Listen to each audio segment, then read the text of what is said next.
ও আর পারছি না, খুব জল তেষ্টা পেয়েছে, খুব খিদেও পেয়েছে। এদিকে এদিকে আমার কাছে একটা টাকাও নেই। এত জায়গা ঘুরলাম, কোথাও কোনো কাজ জোগাড় করতে পারলাম না। কি করব, কোথায় যাব এখন? ওই তো একটা কাপড়ের দোকান, একবার দেখি ওখানে হয়তো কাজ জুটলেও জুটতে পারে।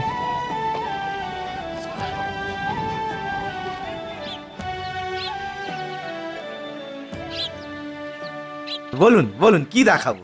ভালো জামা, ভালো কাপড় আমার কাছে।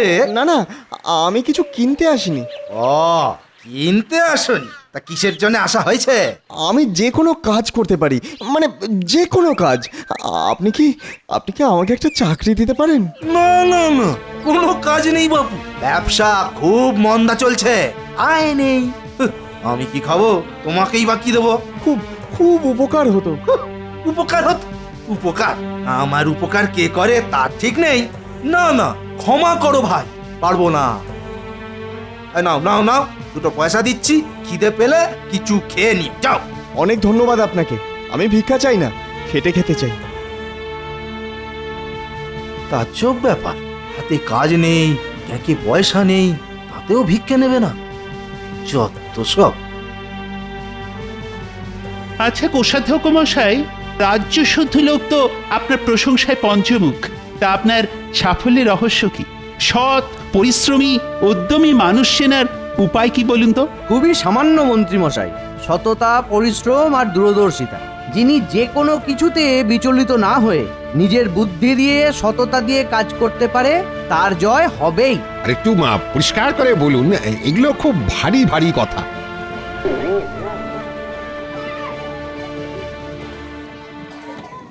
যে করতে পারে সেই মরা ইঁদুরটা দিয়েই লক্ষ টাকা উপার্জন করতে পারবে, আর যে তা দেখতে পায় না তার কাছে ওটা শুধুই একটা মরা ইঁদুর। এও কি সম্ভব? মরা ইঁদুর বেচে লক্ষ টাকা উপার্জন? এর থেকে ভালো আপনি আপনার সাফল্যের রহস্য গোপনই রাখুন।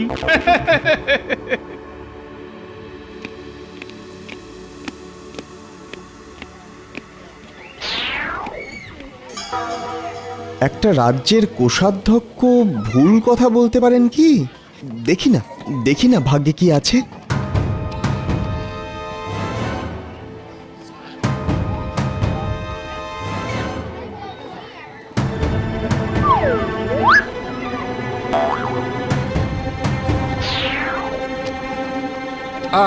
আয় দেখুন কোষাধ্যক্ষ মশাই, আপনার ভবিষ্যতের লাখপতি। কোষাধ্যক্ষ মশাইয়ের কথা যদি সত্যি হয়, তাহলে এই ইঁদুরটাও বিক্রি হবে। কিন্তু মরা ইঁদুর কে কিনবে? কার মরা ইঁদুর দরকার হতে পারে?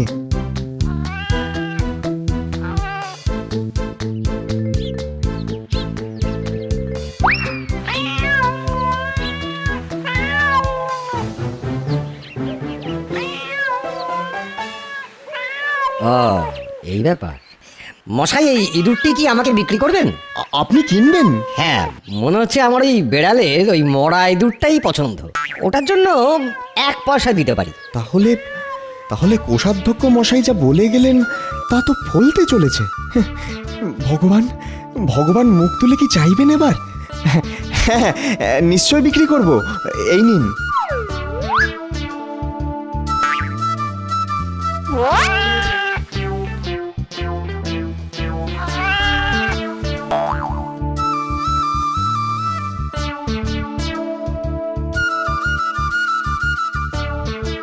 একটু আগে অবধি আমার হাতে একটাও পয়সা ছিল না, এখন আমি একটি পয়সার মালিক। কিন্তু এটাকে খরচ করব না। আজ কোনো রকমের জল খেয়ে কাটিয়ে দিই, কাল 1 পয়সার ফুল কিনে মন্দিরে বসবো। হ্যাঁ,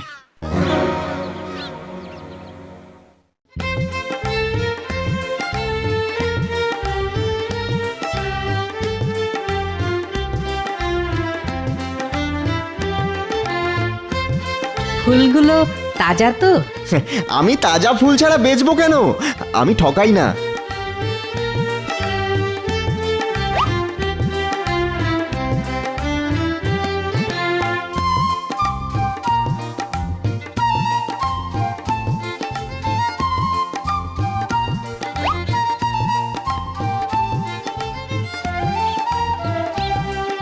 বাহ, আমার হাতে এখন 5টা পয়সা।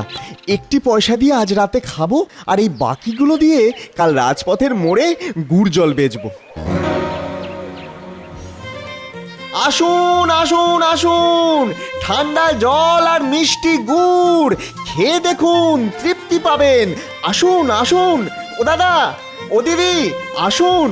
এই প্রবল গরমে জল আর গুড় খেয়ে প্রাণ আর শরীরকে শীতল করুন। আসুন আসুন আসুন, ঠান্ডা জল আর মিষ্টি গুড় খেয়ে দেখুন। ও দাও দেখি বাবা, ও একটু জল দাও তো। ও বাবা, বড্ড তেষ্টা পেয়েছে গো। ও ও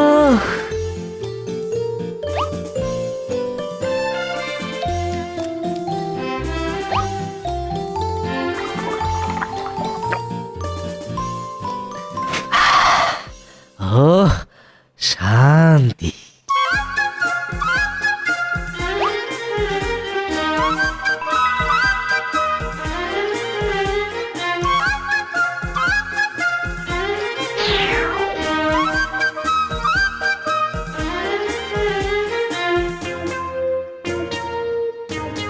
একটা সময়ে আমার হাতে একটাও পয়সা ছিল না, আর আজ এই মুহূর্তে আমি 100 পয়সা, মানে পুরো 1 টাকার মালিক। এবার এবার ভাবতে হবে আর কিভাবে জীবনকে এগিয়ে নিয়ে যাব। কাল সকালে ভাবা যাবে, এখন একটু গাছতলায় বসে গড়িয়ে নি।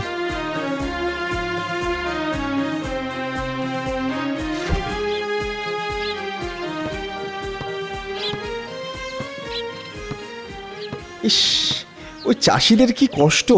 না না, ওদেরকে কিছুটা গুড় আর জল খাইয়ে আসি, যাই।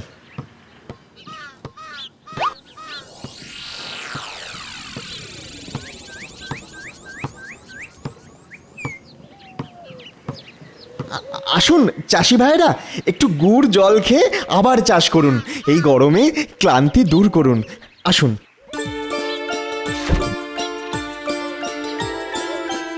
না না না না, কোনো বিনিময় মূল্য লাগবে না।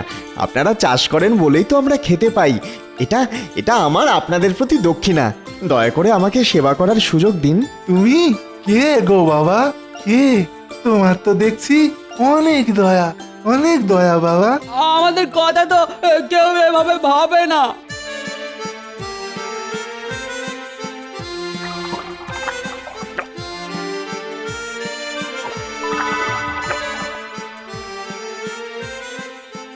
মঙ্গল হোক তোমার বাবা, তোমার মঙ্গল হোক। আমরা তোমার কি উপকারে লাগতে পারি? যখন প্রয়োজন পড়বে আমি সাহায্যের জন্য আপনাদের কাছে আসব। এখন বিদায় দিন।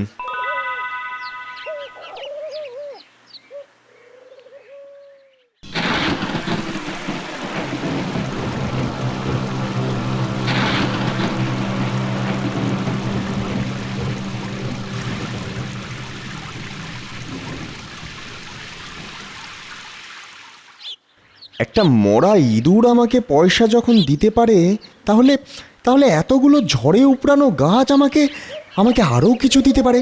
হ্যাঁ, নিশ্চয়ই পারে।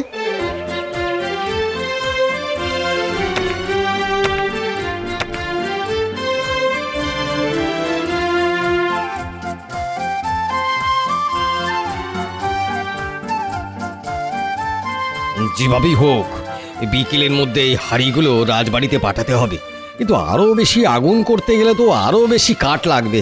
এখন কাঠ কোথায় যে পাই? কুঁয়োর ভাই, আমি তোমার জন্য শুকনো কাঠ এনেছি, লাগবে নাকি? বাবারে, এত কাঠ! ও ভগবান তোমাকে পাঠিয়েছে ভাই, খুব ভালো হলো। সব কাঠ আমায় দাও, আমি তোমাকে 100 টাকা দেব।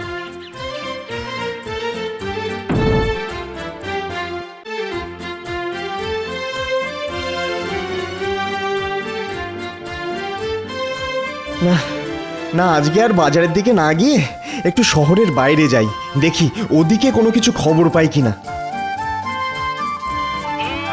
ওরে ওরে, চল চল চল চল, সন্ধে হয়ে যাবে, চল। শহরে পৌঁছলেই তোরা খাবার পাবি। চল চল চল বাবা, চল। এখানে সন্ধে নামলে যে ডাকাতের হাতে পড়বো রে বাবা। চল চল চল।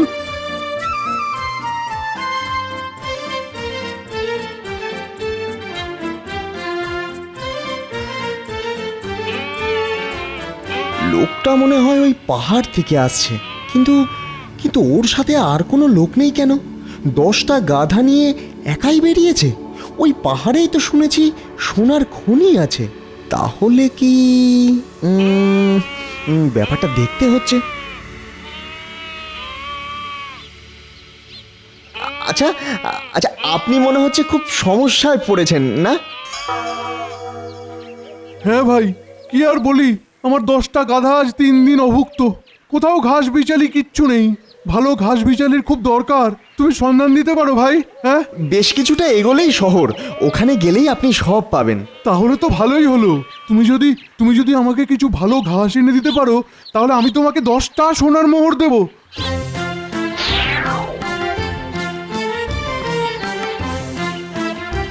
আমরা তোমার কি উপকারে লাগতে পারি?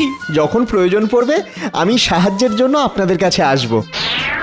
আমি তোমাকে 100টা মোহর দেবো। না, আপনার একটা গাধা আর থলি পেলে আমি এক্ষুনি ঘাসের ব্যবস্থা করতে পারি, আর আর আপনাকে নিরাপদে শহরে পৌঁছে দিতেও পারি। মানে এই থলিগুলোতে কি আছে বলে তোমার মনে হয়? আমি বুঝতে পেরেছি ওতে কি আছে, কিন্তু কিন্তু আমি চোর বা ডাকাত নই, তাই তাই আপনি নিশ্চিন্ত থাকুন। এখানে সন্ধে হয়ে গেলে ডাকাতেরা সব নিয়ে নেবে, তার থেকে ওর কথা মানাই ভালো। ঠিক আছে, তাহলে তুমি এক্ষুনি বেশ কিছু ঘাসের ব্যবস্থা করো। এক্ষুনি যাও। আপনি নিশ্চিন্তে থাকুন, তাজা ঘাস বিচালি আমি নিয়ে আসব।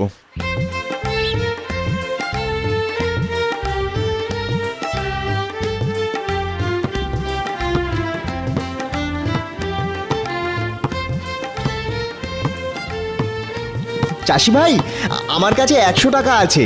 আপনাদের মাঠে পড়ে থাকা এই ঘাস বিচালি আমি কিনতে চাই। জানি যে 100 টাকায় এত ঘাস বিচালি মেলে না। আমাকে আমাকে কিছুটা ধার দিন না, আমি কিছুদিনের মধ্যে বাকি টাকাটা শোধ করব। কি রকম কথা বললে গো তুমি? একদিন তো তুমি তেষ্টার হাত থেকে আমাদের বাঁচিয়েছিলে, আর আজ আমাদের উপকার করবার সুযোগ দেবে না গো? উপকারের বিনিময়ে উপকার নেওয়া ঠিক না মশাই।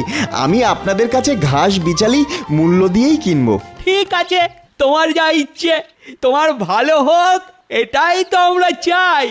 এই আশীর্বাদটাই আমার প্রয়োজন। তুমি বরং আমাদের গরুগুলো নিয়ে যাও, গরু দুটোর পিঠে ঘাস বিচালি বেঁধে যেখানে যাবে নিয়ে যাও, আবার কাজ হয়ে গেলে ফিরে দিয়ে যাও। কি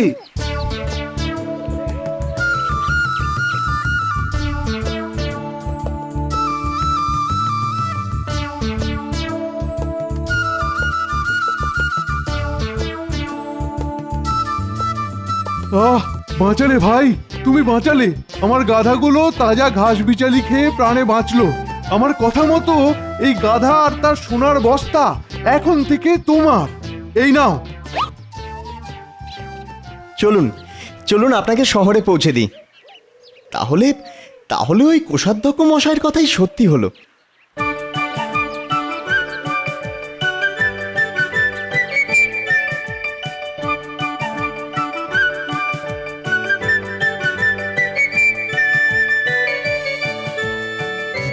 প্রণাম কোষাধ্যক্ষ মশাই। আরে, তুমি কিছুদিন আগে আমার কথা মতো একটা মরা ইঁদুর রাস্তা থেকে তুলে নিয়েছিলে না? হ্যাঁ, আমি সেই যুবক। সেদিন বাজারে আপনার দেখানো মরা ইঁদুর বেচে আজ আমি 2 বস্তা সোনার মালিক। আমি আজ যা হয়েছি তা আপনার দেখানো পথে। তাই আমি আমার উপার্জনের অর্ধেক আপনাকে গুরুদক্ষিণা দিতে চাই। আপনি স্বীকার করুন। সাধু সাধু সাধু সাধু, আমি এই ধরনের মানুষের খোঁজই করছিলাম, যে উদ্যমী, সৎ এবং পরিশ্রমী। মন্ত্রীমশাই, আমার বয়স হয়েছে। একজন সৎ মানুষের হাতে রাজ্যের রাজকোষের ভার দিয়ে আমি অবসর নিতে চাই। আপনার বিচক্ষণতায় আমি ধন্য। মহারাজকে বলে আমি যুবকের নিয়োগের ব্যবস্থা করব। সেদিন আপনার কথা যারা শুনেছিল তাদের মধ্যে একমাত্র এই যুবকই সে কথা বিশ্বাস করে গিয়েছিল, আর তারই জন্য আমার ভাগ্যের চাকা আমি ঘোরাতে পেরেছি। ভগবান তোমার মঙ্গল করুক, ভগবান তোমার মঙ্গল করুক।